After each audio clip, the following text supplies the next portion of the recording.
Hey guys, Dave and Len here. We just played the Siege of Orgun, Afghanistan, 1983. So this took place during the Afghan War, where it was the Russians versus the Mujahideen.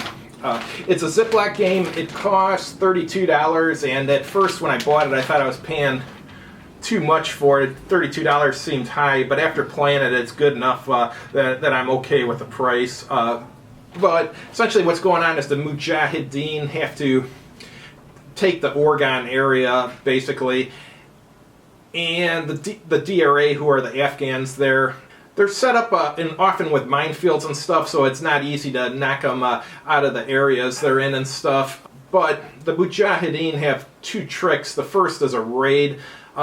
They can take one unit from an adjacent area and move it into a DRA area, and then they roll to see if they're successful, and if they are, the unit that was in that area, they push out and it becomes spent. So that's one tactic they have. Like if you have an area which has, like, let's say your total combat strength is 10, and the enemy's in an area where they have a total combat strength of 12 plus like a +2 terrain modifier or something, you need a way to push some of the units out of there first. So that's one way. And then there's also an ambush. I only did the ambush when I played this solo. I didn't play it when we played two players, but that's another trick the Afghans have.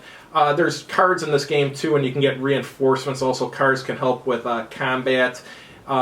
Sometimes defensive, sometimes offensive. But when I played the solo, I thought it was fair. But I think the DRA won. But when we played a two-player, it was so much better. Two players, this is somewhere between very good and excellent. We both had a good time playing this. But give us some of your thoughts on it. Okay, I'll start with the only negative one. I don't care for the roll for initiative. It's a waste of time. It could be, in this game, Mujahideen move first, then the Soviet allies move second. And, that's fine, because it seemed like I lost most of them, but it didn't matter whether or not I won. I would have done the same thing. So that's, one. But otherwise, it was a very tense game. It was, he had more units, even though they were lower strength, but they were all clustered into like 2 or 3 groups. So each time I tried to attack, it just didn't work out. So you need to attack, but you can't lower your defenses, because that's how I lost. I attacked 2 crummy tank units just to get them out of the way, and left my main base just so it, like a defensive unit. Yeah, but just one unit, yeah. But even though that was a close battle, and it could have gone the other way. Mm-hmm. Yeah. Even though I lost, I don't mind playing this one again.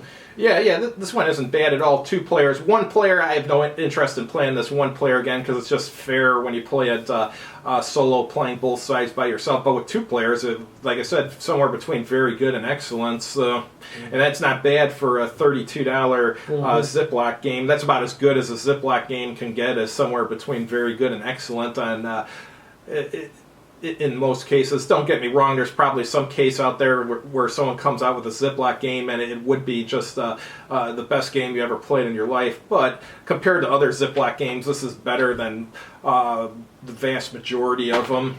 Oh yeah, and the cards add a lot of variety. Mm-hmm. And I always felt if I got one more reinforcement unit, I would have won. Yep. And also the DRA, which is what he was playing, they can get Soviet reinforcements too, which are generally just tank units. Mm-hmm. But yeah, I totally recommend this. How about you? I recommend it. All right, guys, we'll have something new for you next week. Have a good evening.